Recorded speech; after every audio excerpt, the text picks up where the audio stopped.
అవన్నీ ఏర్పాట్లు చేయాలి కదా. అవన్నీ ఏర్పాట్లు చేసి తొందర లోపలే ఇప్పుడు చూశారు.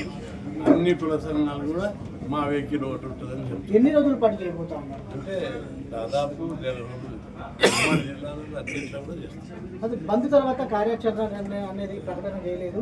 ఎన్ని రోజుల పాటు కార్యాచరణ నిర్ణయం ప్రకటించకపోయినా దీక్షలు జరుగుతున్నాయి, సత్యాగ్రహాలు జరుగుతున్నాయి. చూడలేదు ఇప్పుడే వాళ్ళు అంతా ప్రతి చోట యూనివర్సిటీలో జరుగుతుంది, బహిరంగ సభలు జరుగుతున్నాయి. ఇప్పటికే దాదాపు 10 జిల్లాలలో దీక్షలు చేస్తున్నారు. 50-60 నియోజకవర్గాల్లో జిల్లా నిరాహార దీక్షలు చేస్తున్నారు. రకరకాల ప్రోగ్రాంలు నడుస్తున్నాయి, ఇంకా చేస్తున్నారు. అదే దాంతోపాటు రాష్ట్రంలో అసెంబ్లీలో ప్రవేశపెట్టడం జరిగింది. బిల్లుని కూడా ముఖ్యమంత్రి రేవంత్ రెడ్డి తెలిసినప్పుడు సందర్భం మనం చూస్తూ ఉన్నాము.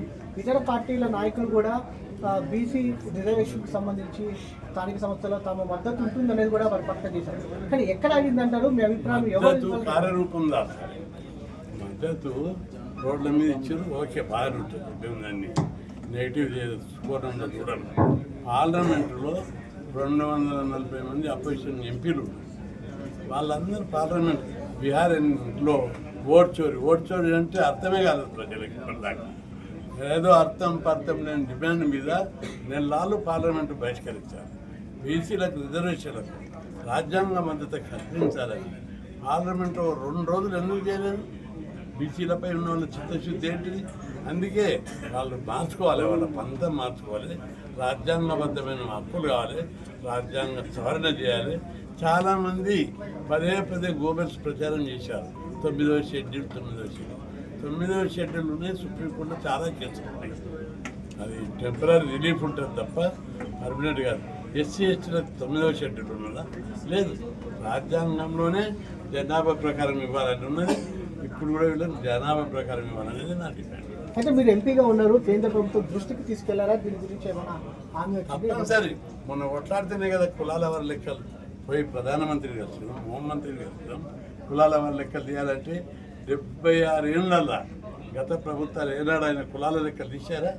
బీజేపీ పార్టీ కులాల వారి లెక్కలు తీయడానికి ఒప్పుకోవడం ఒక చరిత్ర. ఇది ఇంత గొప్ప చరిత్ర. ఇది ఒక ముందడుగు. ఈ జనాభా లెక్కలు కులాల వారికి వస్తే అన్ని రంగాలలో బీసీలకు జనాభా ప్రకారం వాటా ఇస్తారు. దానికి లీగల్ వ్యాలిడిటీ ఉంటుంది, చట్టబద్ధమైన హక్కు వస్తుంది. అయితే స్థానిక సంస్థ ఎన్నికలకు సంబంధించి అటు ఫిబ్రవరిలో జరిగే అవకాశం ఉందని అంటున్నారు. కానీ ఇప్పటి వరకు కూడా దీనికి సంబంధించి రిజర్వేషన్ ఎప్పుడు జరిగినా చట్టబద్ధంగానే జరగాలి, రాజ్యాంగబద్ధంగా 42% హక్కు విషయం కాదు. వీళ్ళేమో పార్టీ పరంగా ఇస్తే అవన్నీ ఒప్పుకోం. మేము చట్టబద్ధంగానే జరగాలి, లేదా ఇక పోరాటమే జరుగుతుంది.